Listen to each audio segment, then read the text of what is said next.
Cast is now starting. All attendees are in listen-only mode. Hello, everyone, and welcome to our webinar, where folks are still joining us, but we're going to get started anyway. Today's topic is Healing to Lead, What Brain Science Tells Us. It's the first in a series of webinars that we are presenting this spring. April is Child Abuse Prevention Month, and we are celebrating that with several things that we'll tell you about a little bit later on too. But this, as I mentioned, is the first of a series of webinars. The second one will be on April 16th. And then there are additional webinars in May and June. We encourage you to attend as many of them as you can. They do connect to each other and build on each other. And you're welcome to just attend this one or only attend a few. It's not required that you attend all of them, certainly.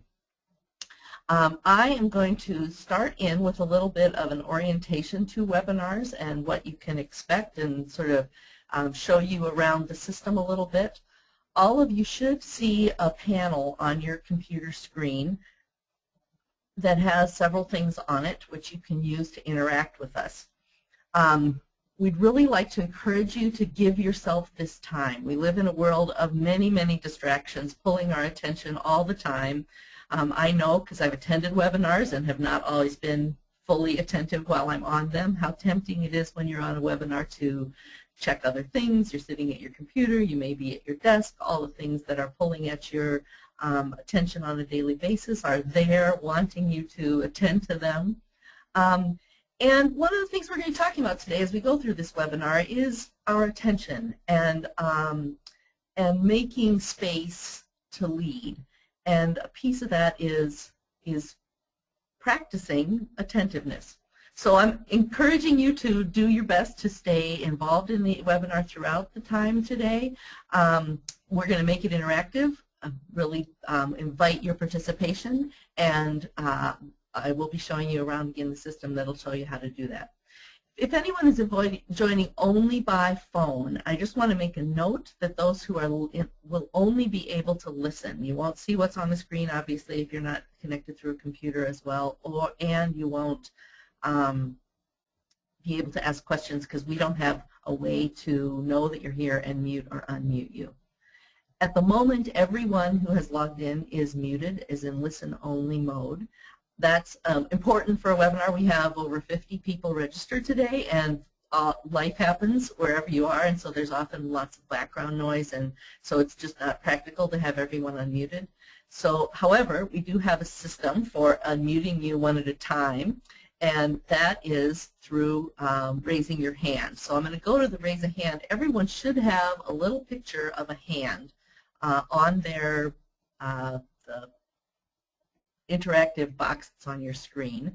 And if you would just practice right now, let's see, I'll ask a question, you can raise your hand and answer the question. The question is, how many of you are currently caring for children in a parent role or grandparent role or child care setting role or any kind of role currently caring for children? If you would push the raising hand button, then we'll be able to see that it's working. I see some hands going up. I see Shanna King and Susan and Wendy and Lynn and Lori, and two Loris, JP, lots of hands going up. Great.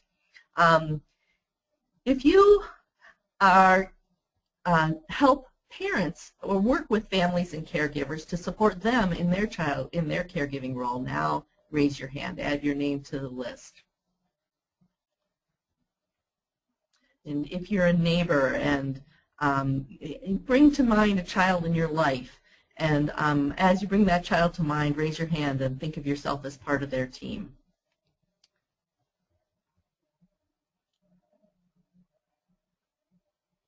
So it looks like we still have a few who don't have hands up. So if you, hopefully you're not having trouble, but if you are, I will move on to the next thing. I'm going to lower all the hands now. As we go, if you have a question or want to chime in and add something, you can raise your hand and we will call on you. I'll mention now that my colleague Barb Sorum, who's in our Albert Lee, Minnesota office, is assisting me today, and she's going to be keeping an eye on hands that go up as well as comments that go in the question box. And so now I'd like you to take a minute to find the question box. There should be a box on your screen where you can type something in. And just to start us all out and find it, if you could type into the box the name of the county that you're joining from. I'm presuming most people are from here in Minnesota, but if you're from a different state, you can put your state instead of the county so we have an idea of who all's here.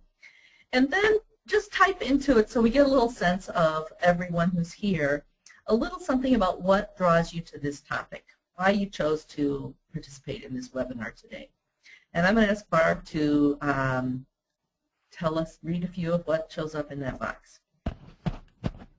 Hello, I'm glad to be joining you. We have quite a few: Hennepin County, Morrison, Ramsey, Douglas, and multiples in each of those counties. Clay, Carlton, fun to see Carlton on there. This will help to inform my work. Extra learning opportunity, Washington County. It's jumping around a lot. Anything that will help our children thrive. St. Louis County. Focus on leadership skills in family and community. There's a group of educators joining who work for the Head Start and parent programs in Fond du Lac.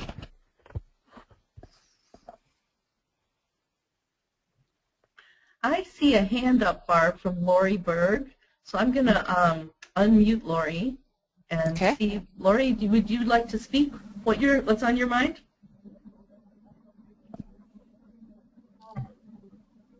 Lori, we have unmuted you, so you may say something if you like. Oh, she took her hand down, so that means I'm guessing she didn't mean to say something right now. But now we know how the system works. You can take your hands down too if you need to at any point. Hey, Michael, good to see you on. Brain science is a buzz term now, so I want to know more about it. Yes, indeed, yes. Brown County.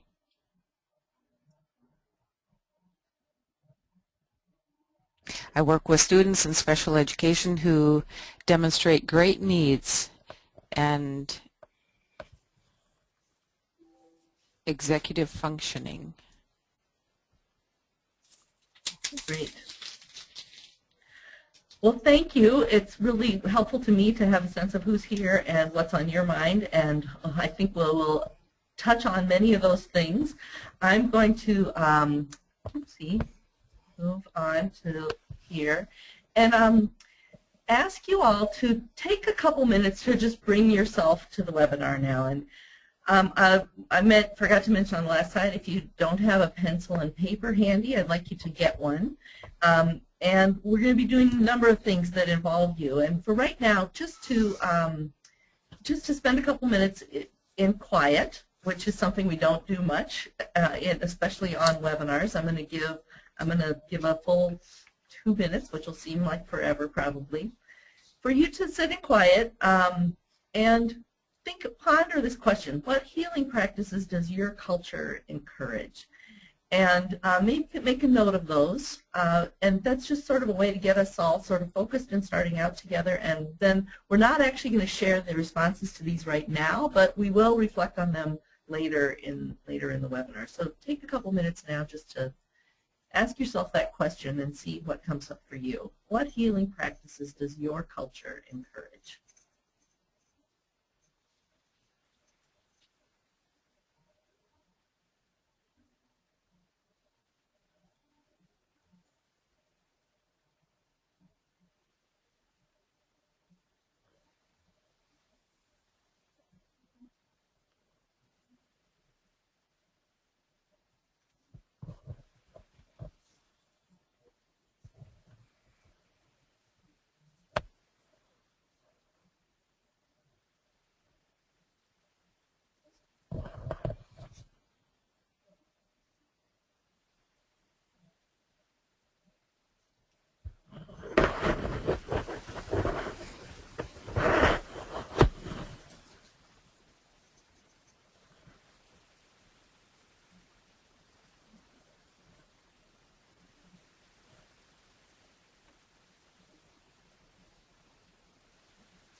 And when you've noted those things, just take a few breaths and tune into yourself and just check in and notice, are you feeling, just notice how you're feeling, and maybe jot down a couple of words. You may be feeling excited, you may be feeling anxious, you may be feeling annoyed that I'm allowing silence. You may be enjoying that I'm allowing silence. Just notice whatever is up for you right now.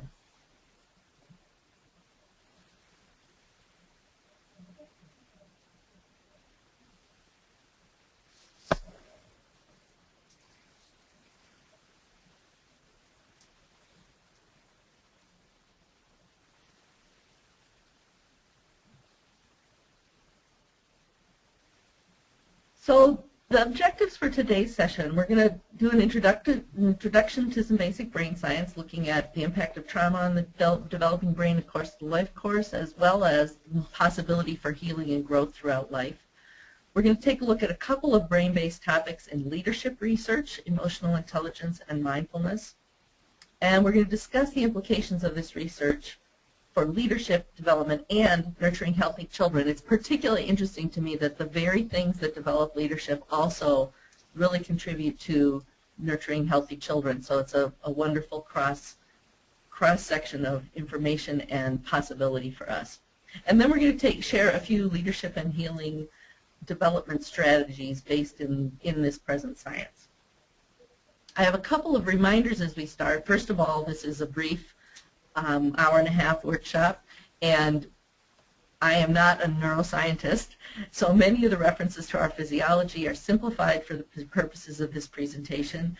Neuroscientists who I have listened to and read and attended workshops of, they themselves talk about how much we don't know and how much is changing day to day. So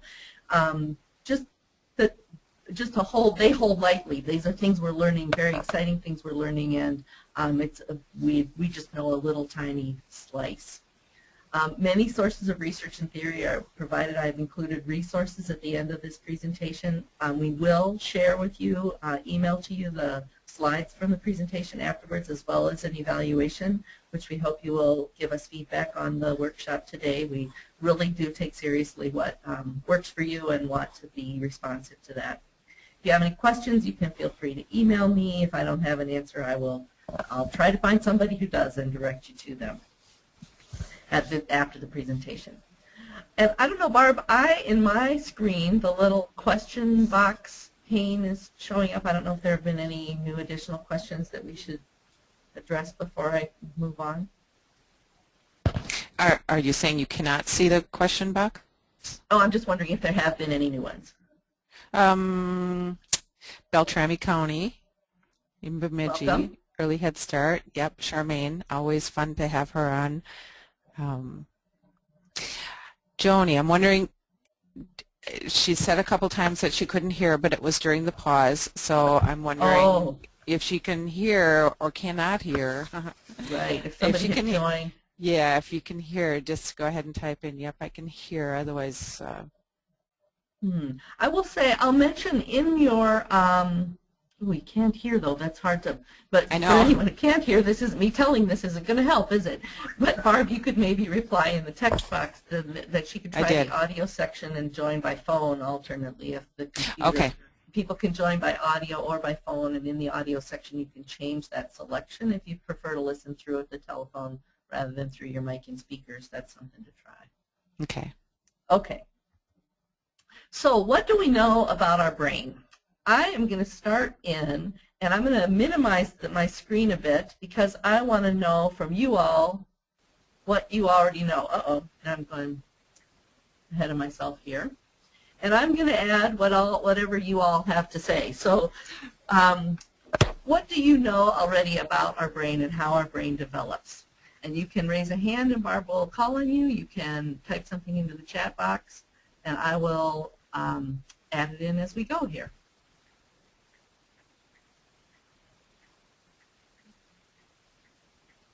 I told you it was going to be interactive, so help me out here. I know that you know things already. I think one of the key things about adult learning is that we all bring knowledge to whatever we participate in. And so I'm sure that there are things that you all will learn from each other and I will learn from you in this process. And Okay, all right. We don't use all of its potential. aha, we don't use all of its potential. What else?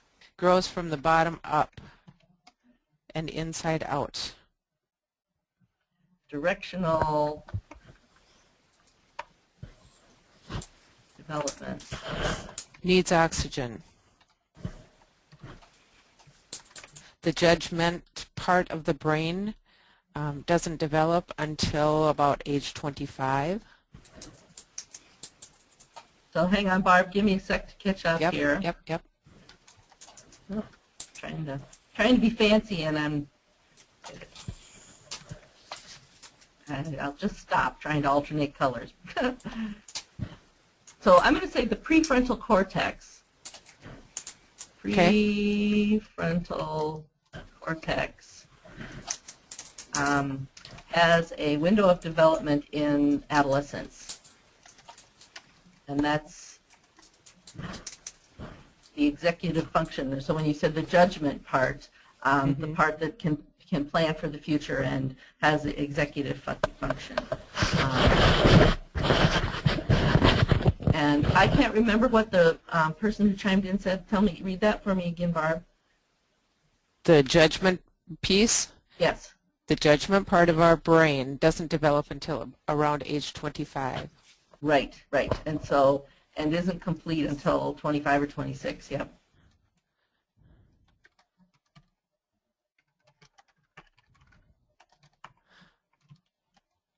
I can still learn new things. Yes, that one. Oops.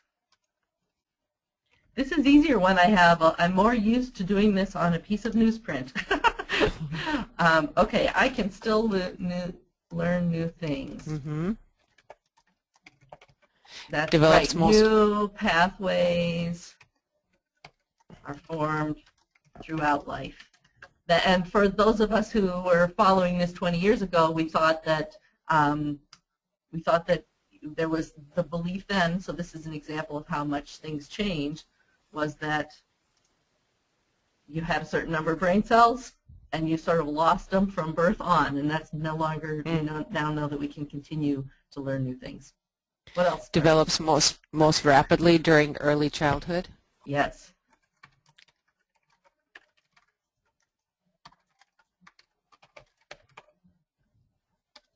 The brain starts developing even from utero.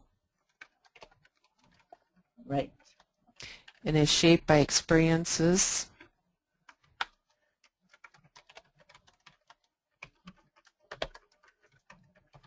I'm going to say and environment. Add an environment there.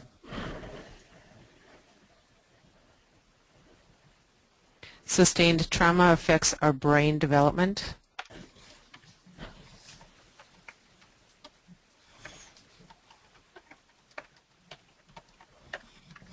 I'm just double checking with you, Barbie. Can you still see my screen as I'm adding things to it? Yes, I can.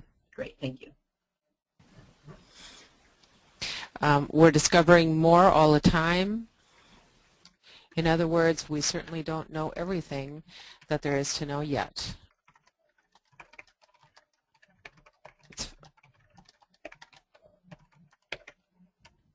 Yes. Awesome.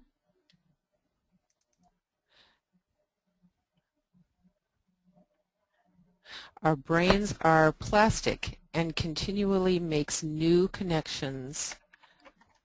Learning. You know how you make more mistakes when somebody's watching you type? We're all watching you. I know. I have a lot of people watching me type. All right, so say it again, Barb. Our brains are plastic and continually makes new connections. And continually make new connections. Yep, and that's i.e. is learning. Yes. So someone said early on when we were about all the buzz about brain science, and it is really very exciting. One of the things we here at Minnesota Communities Caring for Children and Prevent Child Abuse Minnesota are really passionate about is getting this kind of information to everybody. It's becoming more and more accessible. Scientific writing is very inaccessible and takes a while to get to everyone. And it's just very exciting to see how much it is getting out there now, how much we collectively know about these things and are able to apply. So Barb, are there one or two more, and then I'm going to move forward? This is interesting. I know that anything about it is not taught until middle or high school. It should definitely start with children earlier in some type of way. Yeah, so this information could be taught to children earlier. And I'm going to use this opportunity to recommend one of the books in the resources and that we are encouraging people throughout the state to read during April is called The Whole Brain Child. And the book is by Dan Siegel, Dr. Dan Siegel, who's actually coming to Minnesota, will be speaking at the Northrop Auditorium later this month. But The Whole Brain Child, 12 Revolutionary Strategies for Nurturing Your Child's Developing Brain. And it is in the resources that are lower in this presentation and will be in what we send to you afterwards. And if you haven't already seen, we'd love to encourage you to read that book during April. If you gather a group of folks in your community to read it together as a book club, you can send us an email, and any of the first book clubs to register, we send one copy of the book for free, but it's available in paperback. I think it's only about $10. You can also ask your library to get it. So we encourage everybody to read that. And the reason I bring it up right now is that it's one of the wonderful things about the book is it includes cartoons about brain science that we can use with our kids. And we had a few book clubs last April, and one group of folks, I remember particularly one parent talked about how she photocopied the cartoons and put them up in her house on her wall so that she and her kids could refer to them when things came up that made sense in terms of the context of the book and what they were learning together. We're going to be having a webinar book group on April 30th, so if you could meet with people in your own community and discuss the book, and then you could come to the 30th as well, or you could read it on your own and come and join us for conversation that day. So, Barb, any more that you want to share? I just want to give you one more. Regardless of where we come from, we all experience stress and all have the same biological responses. And while you're typing that, I just want to add, if there are staff on the webinar, if you could mute yourself. Because you're not able to mute the staff. Right. So Barb, can you say that regardless of where we come from, we all experience stress and all have the same biological response. Right. Responses. Right. Great. And I will say a word about stress right now, because this is so brief, we're only touching lightly on many of these things. And so we know that stress, when it is in the context of a supportive relationship, particularly for children, some forms of stress actually help us grow. Our brain uses a lot of energy to create new pathways, and so learning new things itself can be stressful. Trying new things, creating new pathways. And when that is in a nurtured environment, that is okay. The thing about stress is when it is repeated and severe, those responses that we have, so we know fight, flight, and freeze are responses, and that there are chemicals, cortisol and adrenaline, that are released during stress in smaller and larger amounts depending on the size of the stress, actually shut down our thinking capacity so that we are not really, and can cause damage to neurons in the early years if it's repeated and intense. And then what gets repeated, this is an important thing that no one said that I want to be sure to add, is what we repeat we get really good and fast at. So because our brain takes a lot of energy to create new pathways, it has efficiencies built in that when things are repeated, they become automatic and easy and quick. And so if we are under repeated stress, what becomes automatic and easy and quick are fight, flight, or freeze, the things that protect us, because our brain is wonderfully capable of adapting to keep us safe and to allow us to survive.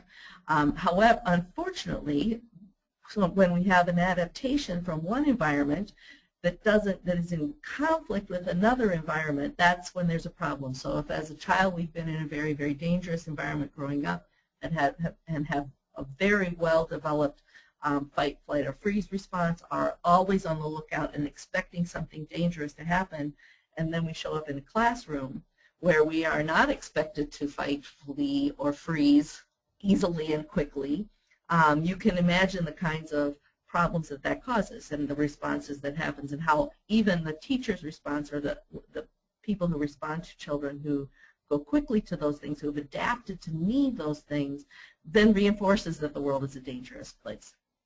So thanks for sharing that last one, Barb. It's a really important one. Yep. Can you say the name of the book again, please?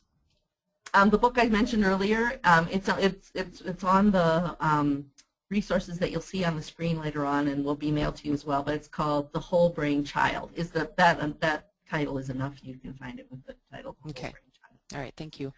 Okay. So I'm going to move on. I'm going to make this go back to the out of edit mode and the screen. So beautiful list everyone came up with. Thank you so much for helping me do this part of the presentation. So these are just a couple pictures that reinforce things that folks have already said. This one looks at the rapid early development. The thing that's amazing to me about this image is if you look, these are brain scans of a brain at 5 days old. I'm pointing to my screen, which doesn't help you, but you can see it, of a 5-day-old brain, a 2-month-old brain, a 1-year-old brain, and a 28-year-old brain. And the thing that I find particularly interesting is if you look at the 1-year-old brain, what does it look more like? The 28-year-old brain or the 5-day-old brain? And if we were in a room together, I'm sure you would all be saying, the 28-year-old brain. And isn't that remarkable that there's so much development that happens in the first year of life that it visually is much more like what happens over the next 28 years. So reinforcing that concept of how important the early years are. And then this one is a picture of synaptic density, and it shows that at birth, someone mentioned that our brain begins development in utero before birth. It's absolutely true. At birth, there are many neurons there and ready to connect. Between birth and 6 years old, there's a very rapid period of neurons connecting.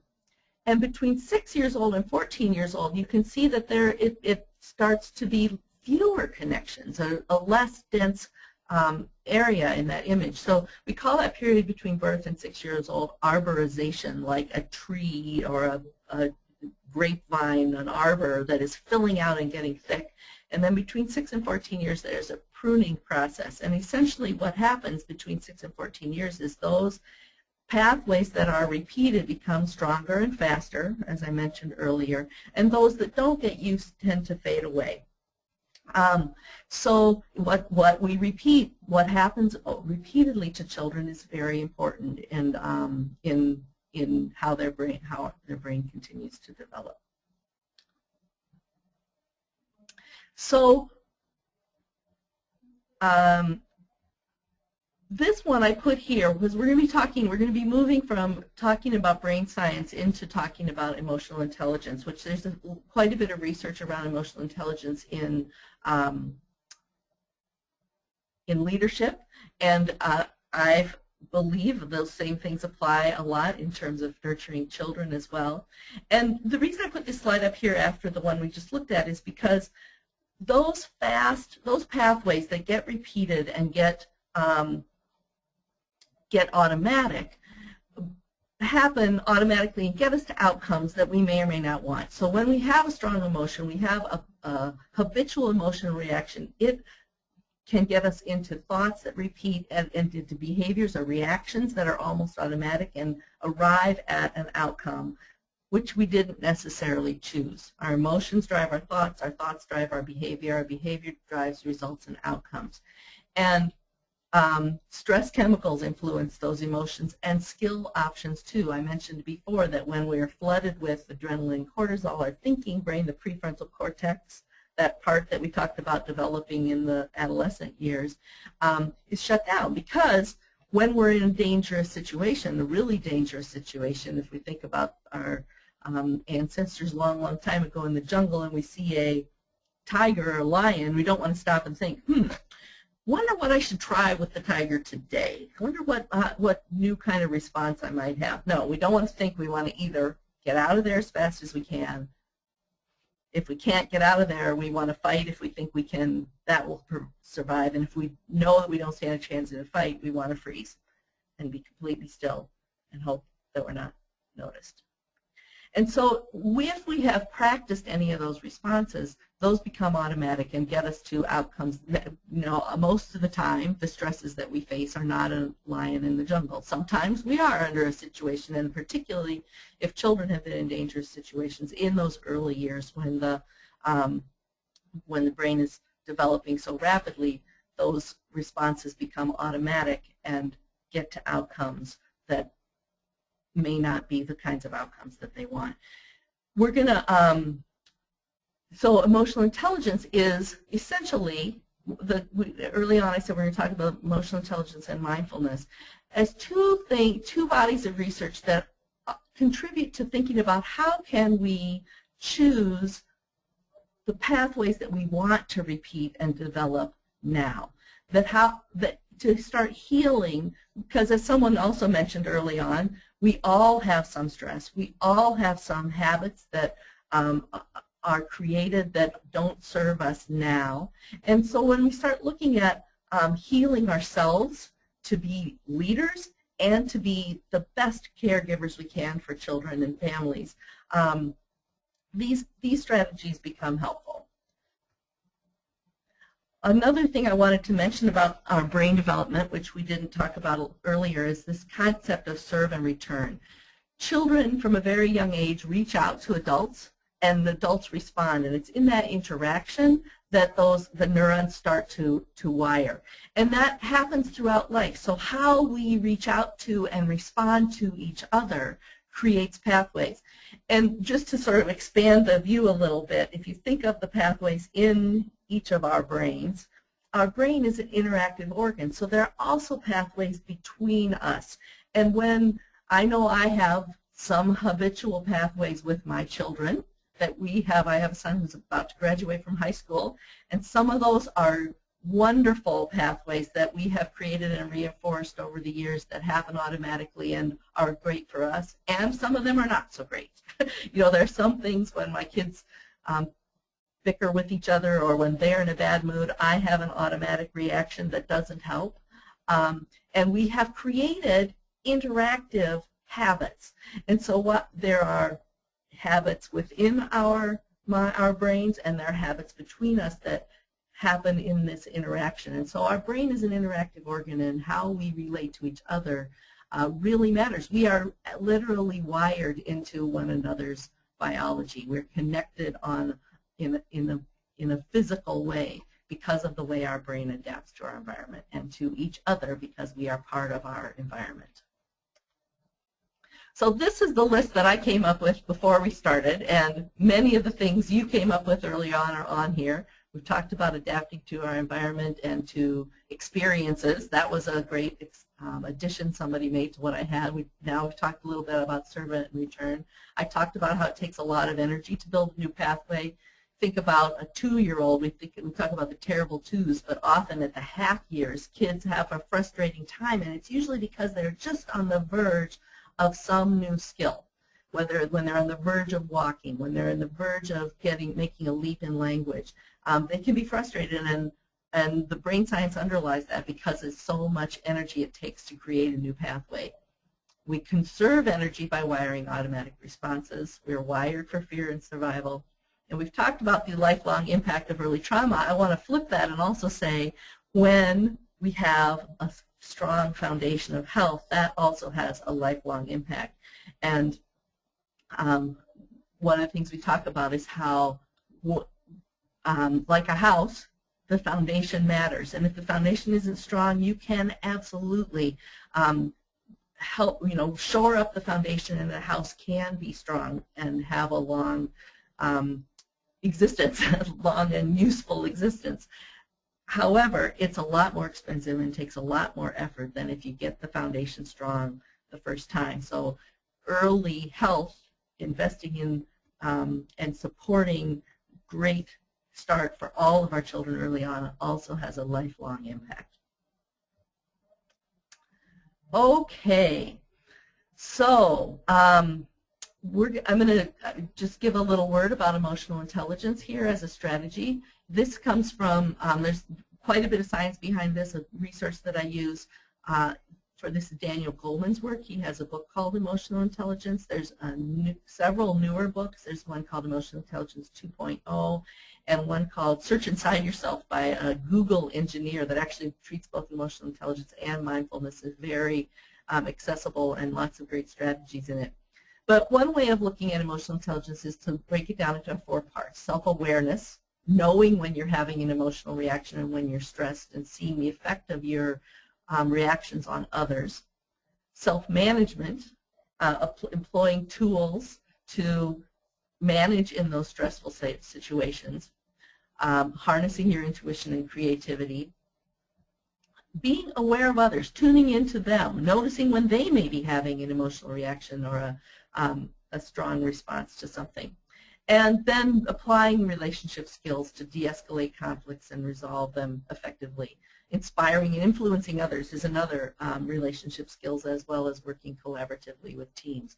And in the following webinars in this series, we will go into greater depth in each of these. For this one, it's just sort of an introduction to this idea of emotional intelligence and how important it is in leadership. So now I've been yakking again for a bit, and I'm going to ask you to take a minute to think about 2 leaders you have known. One really great leader who you love working with, and one not so great leader who you probably wouldn't want to work with again if you didn't have to. And for each one, so you can, on your piece of paper, write down your great leader and your not so great leader, and for each one, write down 3 characteristics that made them great or not so great. And 3 sort of characteristics that stand out for them. And when you've finished, push the raise your hand button and raise your hand, so we'll have an idea. And when most people are finished, we'll move on. So again, I'll be quiet for a moment while you do that.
For those of you who are finished and waiting for the others to put their hands up, see what you take another moment to just check in and notice how you are right now. Notice this is a moment to practice some self-awareness, to check it, and we talked about self-awareness as an emotional intelligence competency. And we talked about how what gets repeated, you get good at, what becomes automatic. So practicing noticing what's going on for you whenever you have a moment of silence.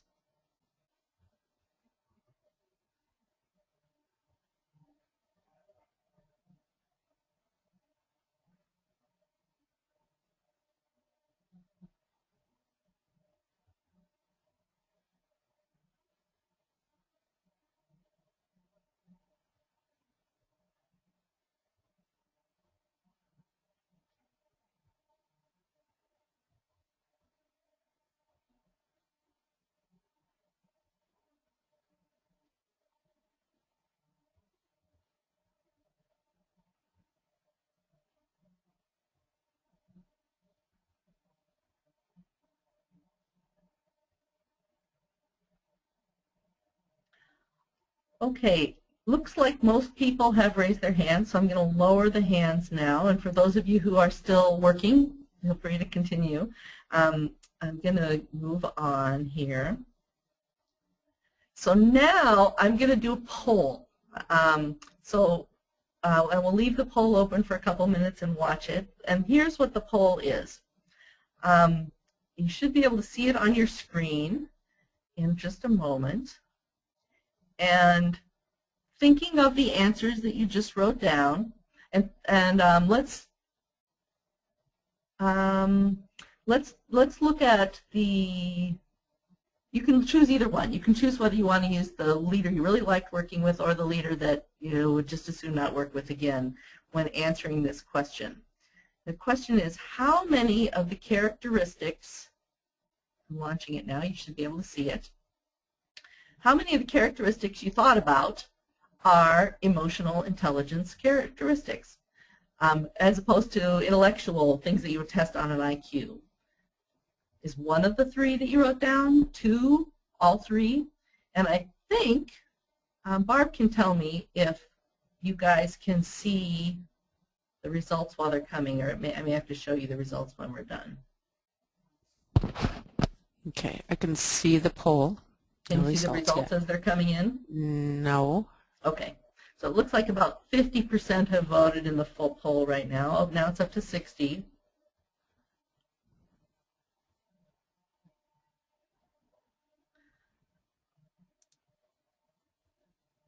%73% have voted, 77, 80% have voted. So at this point, 58% of people have said that all three of the competencies they wrote down for whichever leader they were looking for, all three were emotional intelligence competencies. 33% said two of the three were emotional intelligence competencies, and 8% said only one of the three qualities that they wrote down when they were thinking about that leader were emotional intelligence qualities. And it's just staying right at about that those same percentages now that 83 people have voted.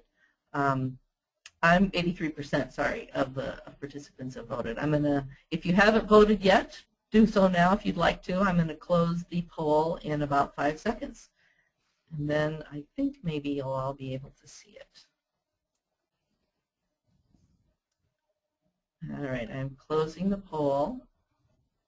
And I am going to share the poll results. All right, now Barb, can you see the poll results? Yes, I can. Thank you. Okay.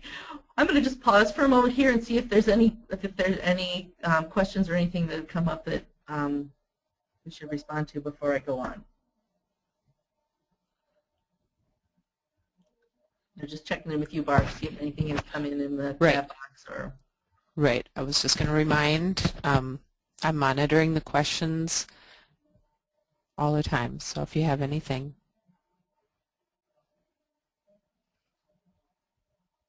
Okay. Looks like we're all good.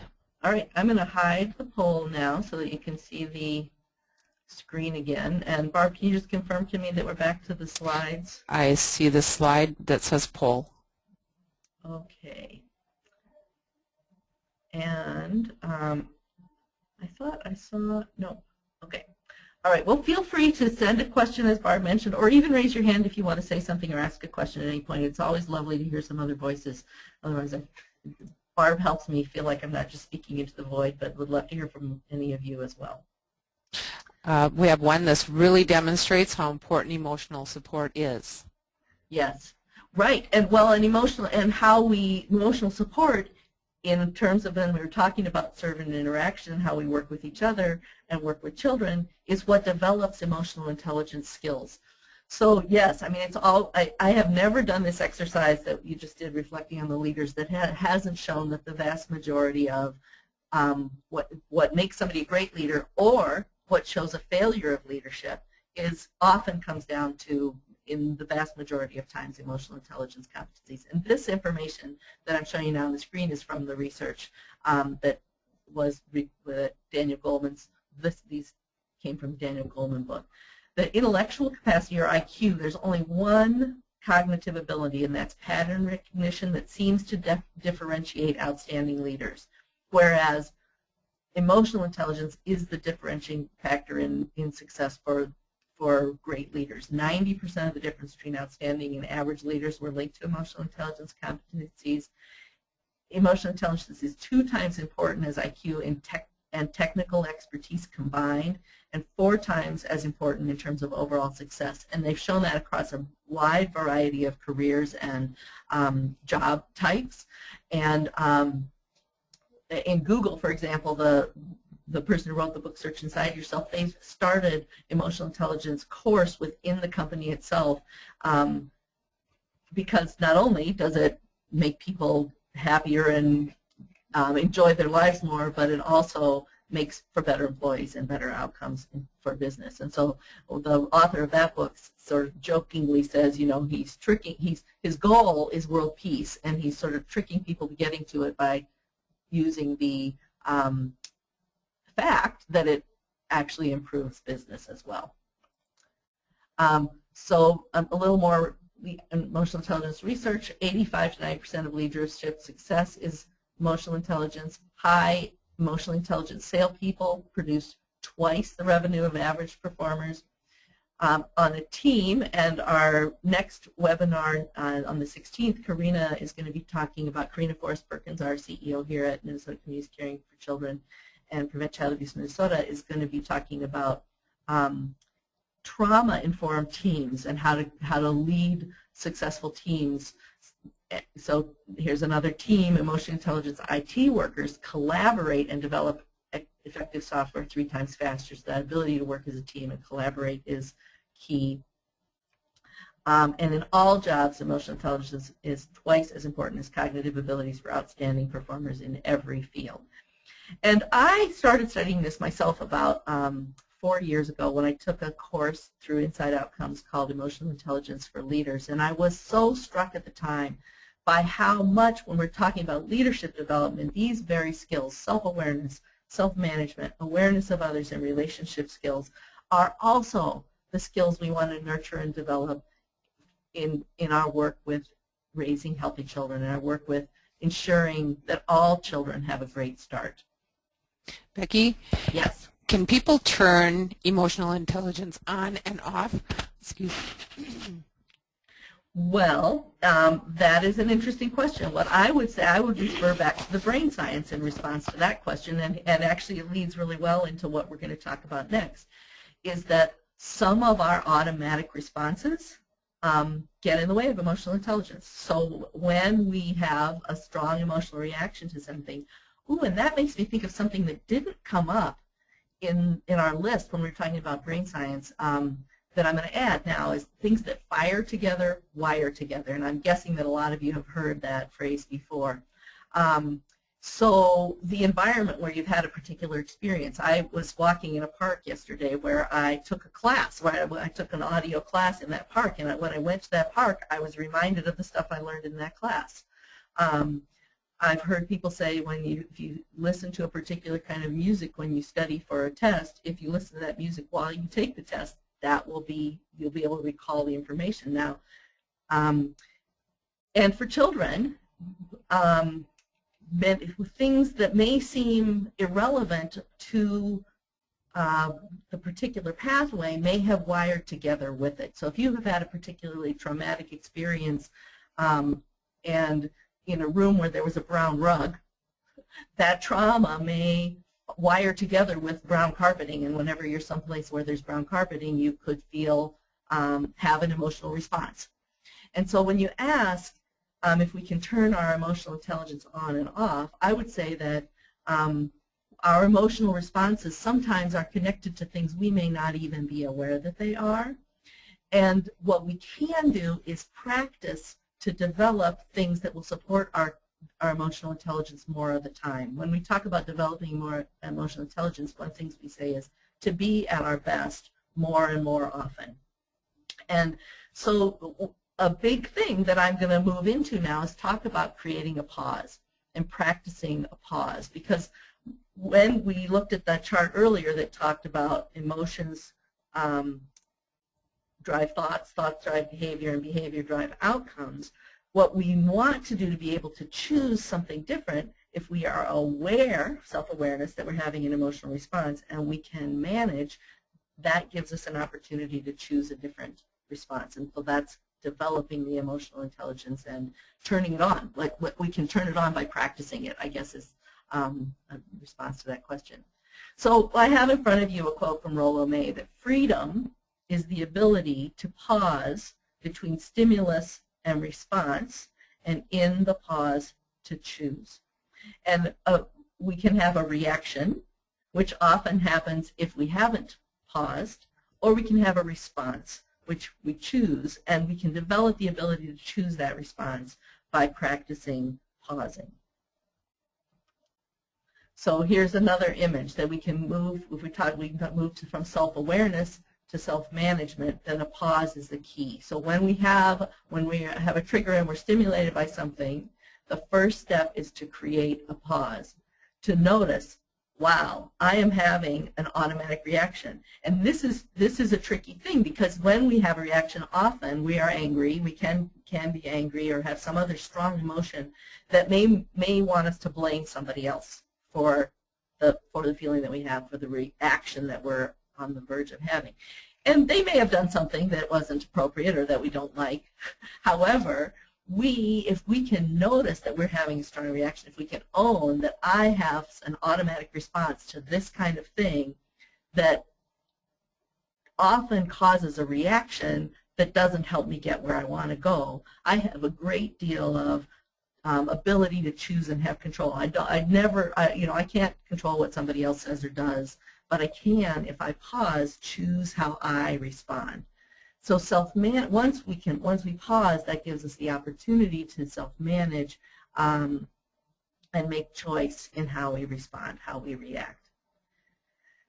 So I'm just going to ask us now, again, to just take a moment to pause and get yourself comfortable and take 3 breaths.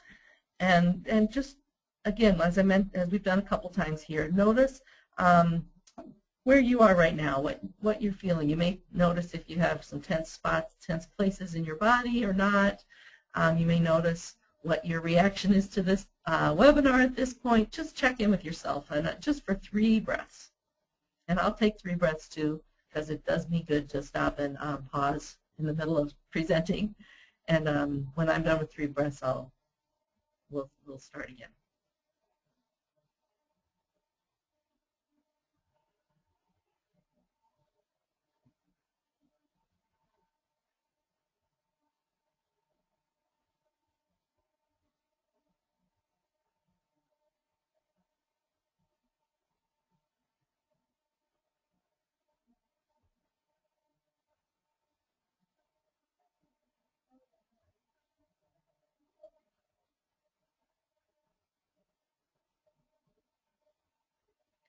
So I'd be curious to hear from you all.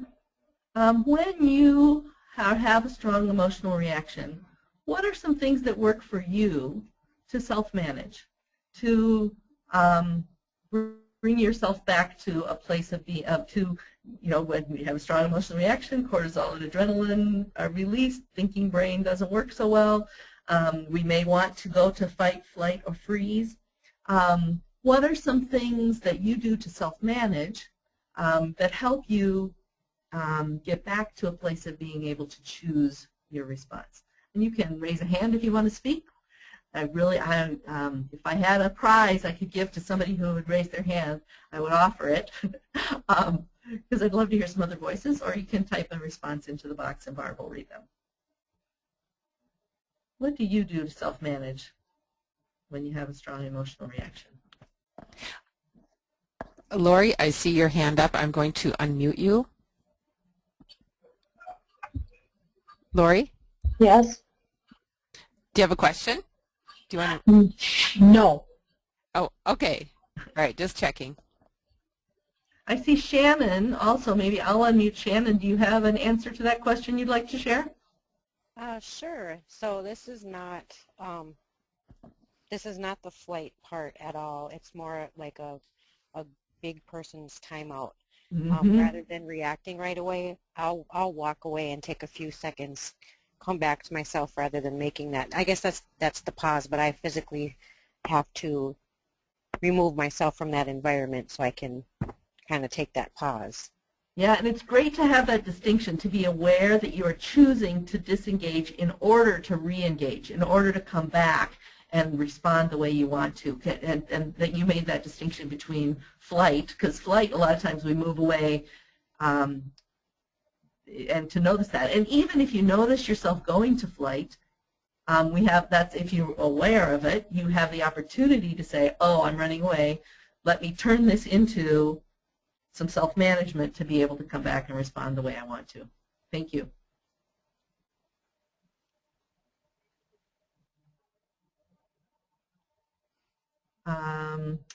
Michael, I'm going to unmute you. What's your response?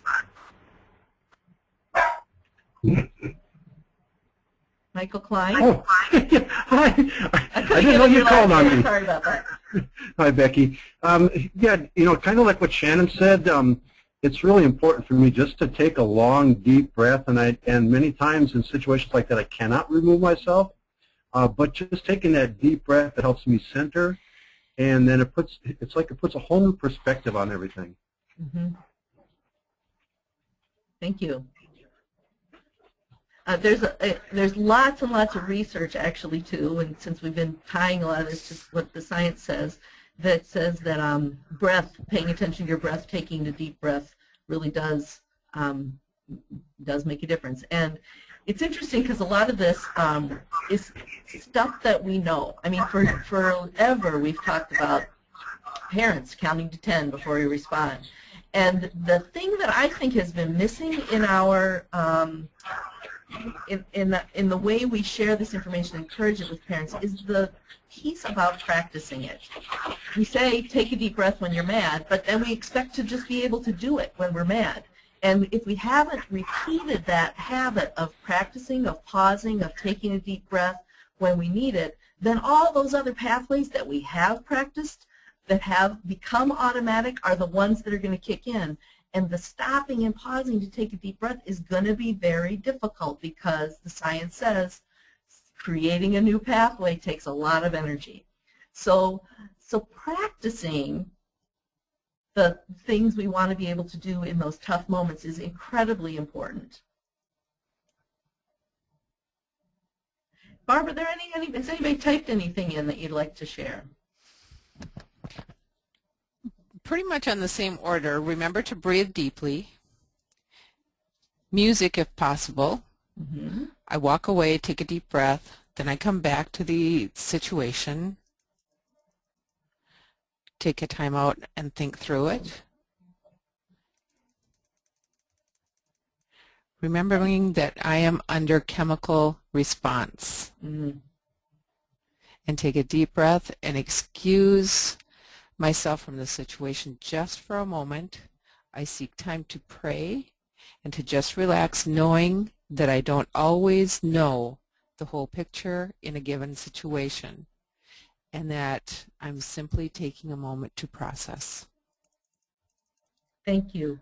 I'm going to keep moving on because we have a short time, but I really appreciate the people sharing your thoughts. We all learn from each other and we reinforce each other. When we hear from each other, again, talked about the brain science of it being interactive, that we can help each other build stronger pathways through that exchange. So I'm just going to give you one other example on this, and this is emotions are like a riding emotions like a horse. The Chinese tale, and this comes from the, well, it's quoted in the Search Inside Yourself book. There are lots of other places that it's an old Chinese tale, so it's heard lots of places. A man on a horse rode past a man standing on the side of the road. The standing man asked the rider, "Where are you going?" The man on the horse answered, "I don't know. Ask the horse." So that's, again, about this idea of our emotions, that are our emotions taking us where they want to go, or are we training the horse, training our responses so that we choose where we go? just another little piece is that the biology of it, often if we're having an emotional response, it can happen very quickly. It takes about 10 or 15 seconds for the chemicals to release, and it takes about 5 or 6 hours for those chemicals to actually leave our body, depending on the strength of the reaction, how strong the reaction was. However, at any point, so the stars on this graph right here, at any point where we apply awareness and notice that we're having an emotional reaction, we can start to turn around the emotional intensity of that. So if we catch it early on, great. We can catch it before it rises. We can notice, wow, I'm having a strong emotional reaction. I'm going to take some breaths. I'm going to go for a walk. Depending on the strength of the reaction, we may be able to manage it right where we are. We may be able to need to take some time. We may notice, wow, this has really risen to a high level. I might need to step away for 20 minutes or for an hour, differing levels to reclaim my ability to choose. But the good news is at any moment that we notice and apply self-awareness, we can turn it around. And every time we notice our awareness, we are practicing it. Every time we apply that awareness, it gets stronger because we are reinforcing that new pathway. So that we've talked a lot about emotional intelligence, and I'm going to just spend a moment on mindfulness too. Again, lots and lots and lots of research, more and more. I think the most recent issue of Time magazine was about the mindfulness revolution.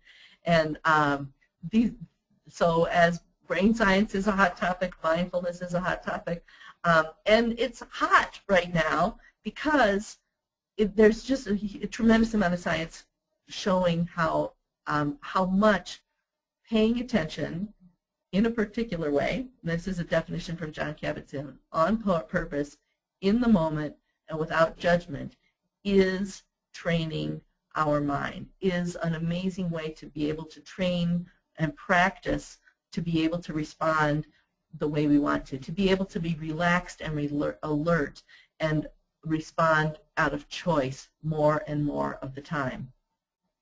So I'm going to invite you to do one more pausing activity, and this time I'm going to we're going to focus. We took 3 breaths a little while ago. We're going to just pause a moment and focus on our breath for a full minute. And if you notice your thoughts wandering, which you will, because our mind is busy all the time, just bring it back to your breath again, and know that focusing your attention on your breath, when you notice it wander, it's very easy to go to judgment. Oh darn, there my mind, I can't do this. Why am I doing it wrong? Da, da, da, da, da. Even if you notice judgment, just notice it. And the wonderful thing is that just noticing it is practicing. It is increasing that muscle of being able to train your attention and choose how you want to respond. So we'll just do a little mini 1-minute practice, and you can decide if you want to focus on your breath where it comes into your body, focus on your rib cage rising and falling, focus on your lungs and your lower abdomen expanding and then loosening like a balloon. Whatever point of the breath you would like to focus on is fine. And so get yourself in a comfortable place. Bring your attention to the sensation of your body sitting or standing or whatever position you're in. And then just bring your attention to your breath. Noticing it wherever you want to put the focus of it.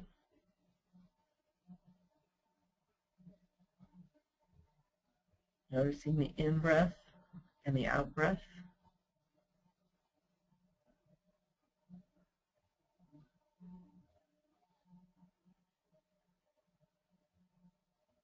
Noticing if bringing attention to it changes it. Notice if you're trying to breathe in a particular way or not.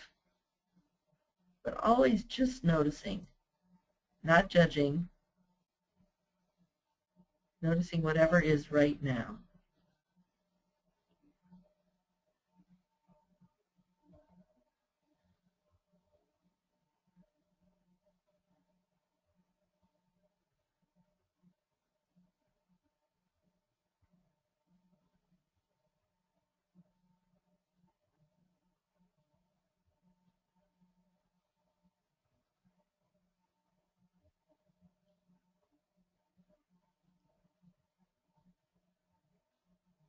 If you're in a public place and it feels awkward, notice that.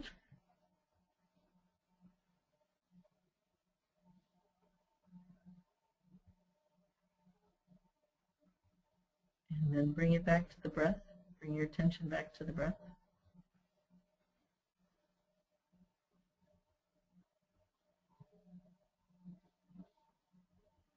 If things distract your attention, notice them. And come back to your breath.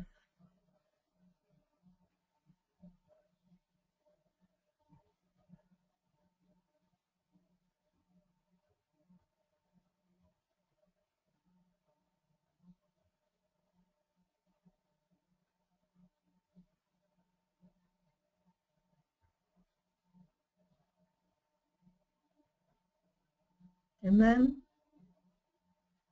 gently bring your attention back to your screen. Notice if that felt long to you or short to you, if it seemed like I talked too much or not enough. Just notice. And notice that your breath is always there. I mean, a lot of people, a lot of you mentioned paying attention to your breath or taking a deep breath as a self-management strategy. And it's something that you can practice when you don't need it, so that it's more available to you in those moments when you have strong emotional reactions. Sorry, I accidentally, there we go.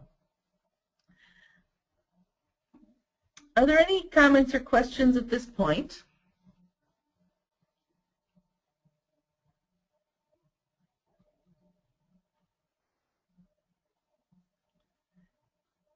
I'm going to share with you another tool. This is from Rick Hanson's book, Hardwiring Happiness. Another thing we didn't talk about the brain, there's so much about the brain. Our brain has, there's so much, we could go on and on. But one thing is that I didn't mention earlier on and didn't come up in conversation with all of you is that our brain has what's called a negativity bias. And that is that we notice the negative a lot more than we notice the positive. And that's a protective thing. We want to be alert to and notice things that might be dangers in our environment and might protect us. Again, as we, in our current day society, we aren't often facing the same kinds of dangers that we would have in the jungle that would have been rare. The kinds of dangers we see now are mean that sometimes we are more stressed more of the time. Because of the kinds of things that we have practiced having a stress response to. So I've heard that some of the research says that to feel like your life is going pretty well, you need 3 positive experiences to every negative experience because of that, because our brain focuses so much on the negative. And in a marriage or a relationship, they say that is 5 to 1, that 5 positive interactions to 1 negative or unpleasant reaction is what that kind of ratio that makes you feel like things are pretty good. Rick Hanson's work, he has done some work and has shown positive results to work on ways, he shows this strategy how we can make our brain more sticky for the positive. So other times they talk about it, it's like Teflon for the positive and Velcro for the negative. The negative things stick and the positive ones just slide right through. He suggests this exercise as a way to really build a stickiness for the positive experiences. And he calls it the HEAL model, where you have a positive experience. So again, this is connected to the self-awareness part of emotional intelligence, that you actually notice that you're having it.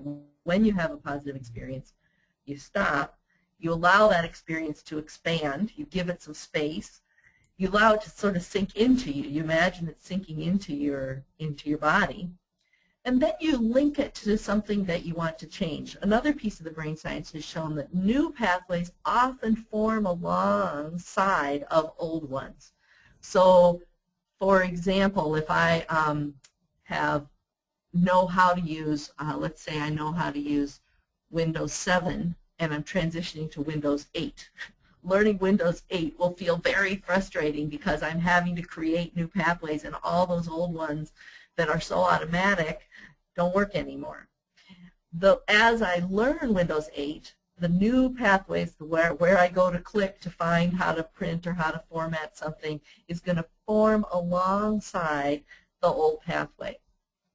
In this model, we can use that to our advantage. So if I say I do have a habit of stress. I get stressed out when I don't need to because I have practiced being stressed so much in my life. I think it's a pretty common thing in our society.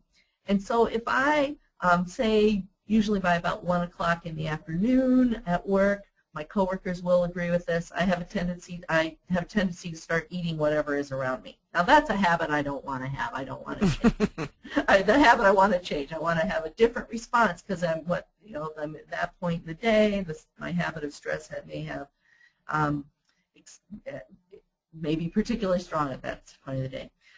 So if I think, okay, that's something I want to work on, a habit I want to work on changing. I want to notice when I'm having a positive experience, and it can be anything. It can be, it's a beautiful day outside today, or it was when I came in. It may be raining by now, so I apologize. I don't have a window where I am, so if it's not beautiful where you are. But we have started to have a few of these beautiful days.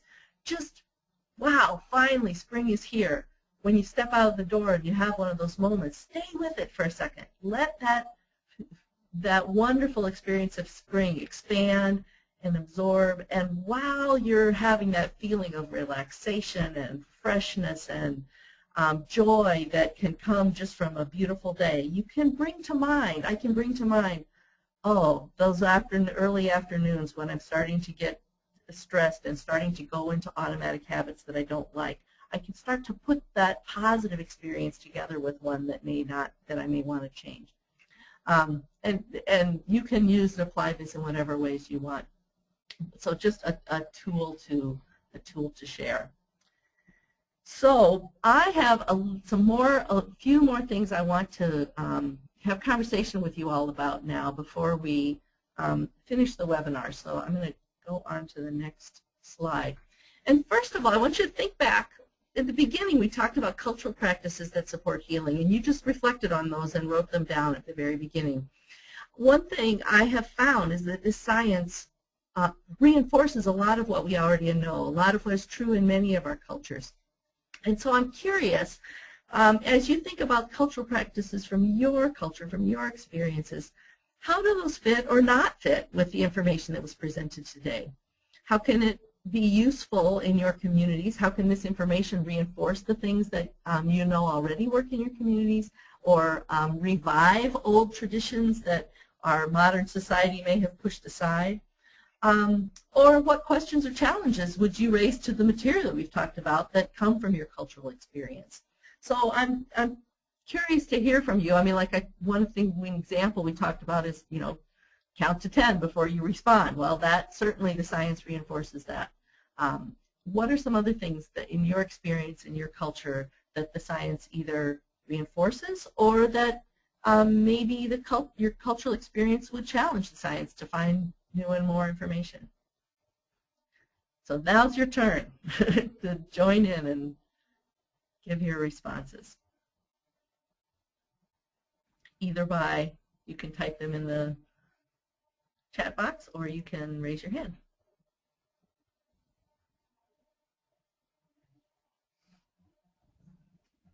I like the quote heal, and we'll have to try it. I see Shannon has her hand up. I'm going to unmute you, Shannon. Go ahead. When you first asked the question, and can you hear me? Yes. Mm-hmm. Okay, great. When the question was first asked in the very beginning, I had nothing. I was drawing a blank, and I was racking my brain. And now that we've went through the training up to this part, I realized that something that I do regularly that I really want to do more is smudging, and that's part of that, taking that time to refocus, reconnect, get back to center, and kind of taking that time to breathe and to, well, again, focus. I guess what challenges, the biggest challenge is that unfortunately there's a fire hazard and I can't do it at work. I couldn't do it in school. I couldn't even do it in the hospital when I was having my baby. So I guess that would be the biggest challenge. Right. but Right, definitely so at some home. of the institutions don't support your cultural practices that do promote healing. Exactly. Mhm. Thank you. Well, and when you mentioned smudging, I thought too how when we talk about things that fire together, wire together, it made me think of scents, like the scent the smell of the smudge, and how that scent can also be, if it's wired together with a sense of calm and peace, and traditional strength and cultural strength, reinforcing the strengths of your culture, can also help. That just because it has fired together with those things. Oh yeah, Wired. absolutely.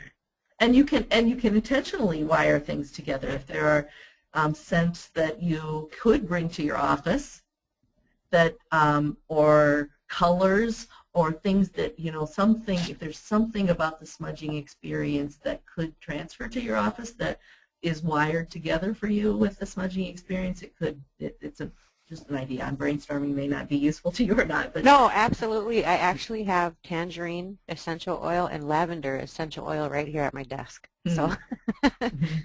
And I'm guessing those are wired with calming for you. Tangerine, cheering, lavender, calming, yes. There you go. Just briefly to identify what smudging is for people who might not know what that is. You're still unmuted, Shannon, if you would want to do that. I'm sorry, I heard muted and unmuted. I didn't hear anything else. Oh, sorry. If Barb was asking, would you describe what smudging is? Sure. So it's burning. Some people, it's a burning of different medicines. A lot of people use sage. You can use sweetgrass, tobacco, cedar, whatever you choose. Those happen to be the 4 medicines of my culture that are really powerful and used the most. But you burn it. I think a lot has to do with the scent, like the sweet cedar scent or sweetgrass scent. Some people pray. I go through my home and I smudge, and it helps purify, kind of like cleanse the air. To me, it gets rid of some negativity. It does kind of the same thing as praying does for me. Thank you. You're welcome. Barb, anyone else? There's a comment, religion and spirituality, having friends that help shoulder our burdens, a network or a team. I'll say in response to that, Barb, the team network piece, that there's also lots of research around how having that social support really does make a difference in mitigating stress. And even in medical settings, they've shown where people who are participating in support groups heal faster than those who aren't. So that what sometimes we call open loop system of the brain, those interconnections we have with each other, lots of research around that as well. Yeah.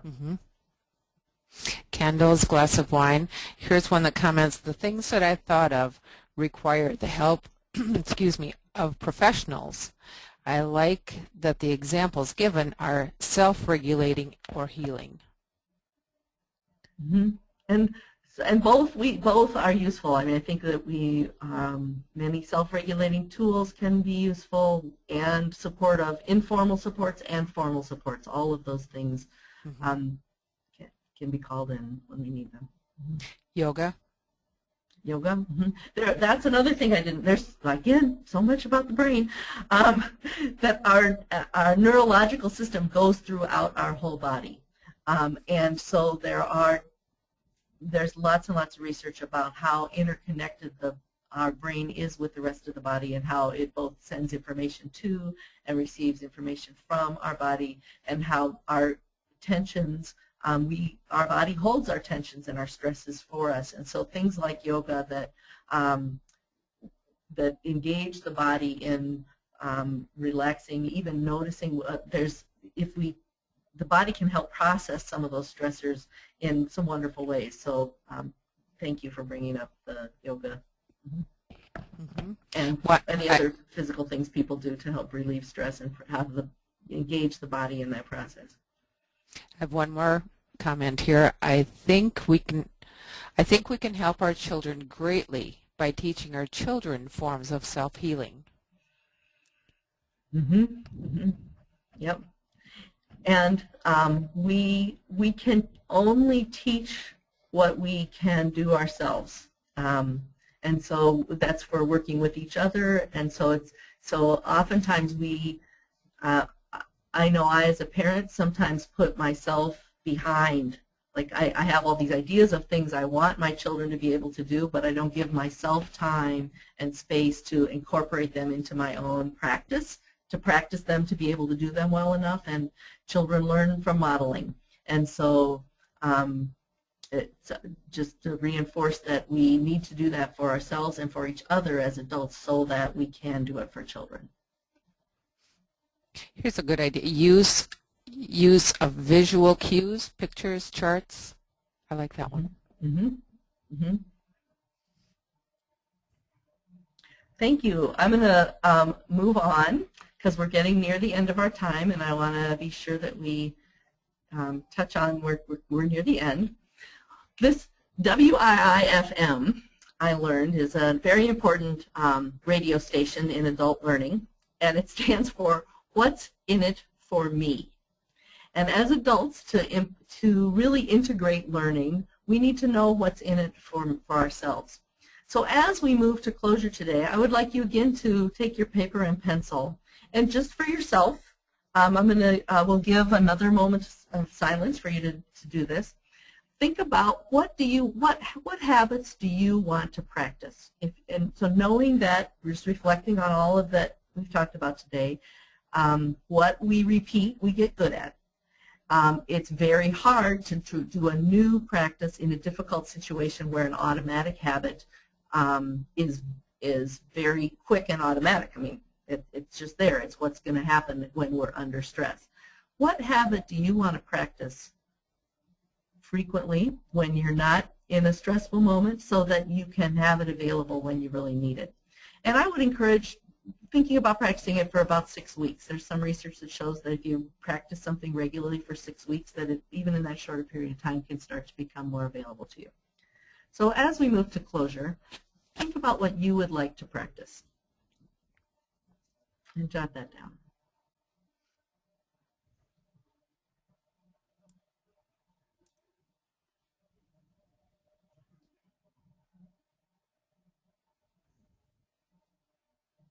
And you can raise your hand when you're done and ready to move on, just so I have a sense of where everybody is.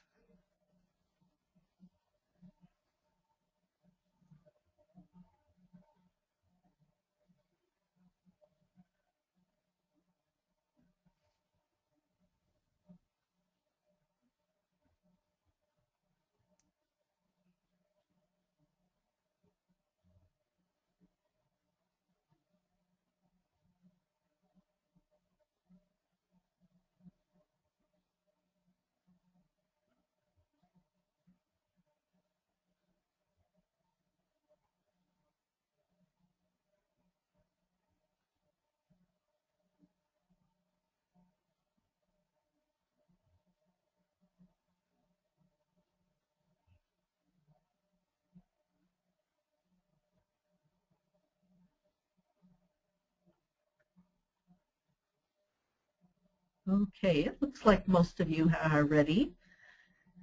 Those of you who need more time can take some time. We'll be done soon when we're done to reflect on this further. We all, and even those of you who've written it down may want to come back to it again later today and say, is that really what I want to practice, or something else may come to you later in the day. So another thing I invite you to do as we wrap up is lock it in by thinking about sharing this with somebody. We as adults learn best by sharing what we learn. So what do you want to keep from what we've talked about today, and who will you tell about it? If you wouldn't mind, actually we're getting close to the end, so I think I won't have you write those down for us. I will just keep moving because I like to start and end on time. But please do give yourself some time to think about what you would like to share from what was presented today and who you want to share it with. I just want to give you a little brief commercial. One of the things we're doing to celebrate Child Abuse and Neglect Prevention Month is what we're calling a pause for prevention. You've heard a lot about the pause for today, so this is something you could share with others. And that is on April 14th, so 4/14/14 at 4 p.m. We would like as many people as we possibly can get all over the state to pause together for about 5 to 15 minutes. We will be releasing a brief video on pausing that I know a few of you are here today are going to be in, because we've been recording people talking about their pausing practices. And we invite you to invite your coworkers, your family, whomever you are with at that time on that day, to pause together, to watch the video, to have a little conversation about it, to think about what you want to create, what environments you want to create for the children around you, and let us know about it. We will send along with the, when we send the PowerPoint and the evaluation, we'll send a link to where you can sign up and let us know that you're doing it. You don't have to sign up to do it. Do it even if you don't sign up, but then we'd kind of like to know how many people are doing it, so that's why we're asking folks to sign up. And I think that that is it. I will have on the screen here as we close some of the resources that I talked about. As you'll be getting these also by email. And I'm done with what I had to present. I am happy to stay on for a few minutes if anybody has questions or things they want to talk about, and I imagine that some of you need to go as well, and that is fine too. So thank you so much for being here today. Really appreciate your partnership and all you had to offer and your willingness to participate in this format that makes participation a little different than when we're in person. And with that, I will just open it up for questions and say goodbye to those of you who need to leave. Thanks so much. Becky, they will also be receiving an evaluation through email, correct? Right. So we'll send a link. We'll send it one email that will have a link to the evaluation, a copy of the PowerPoint, and information about the pause on 4/14/14. Mm-hmm. Yes. Most of the messages coming through are saying thank you. And thank you, Becky. You did a very nice job. Thank you all for helping. It's much easier to do when you all help. So thank you for that.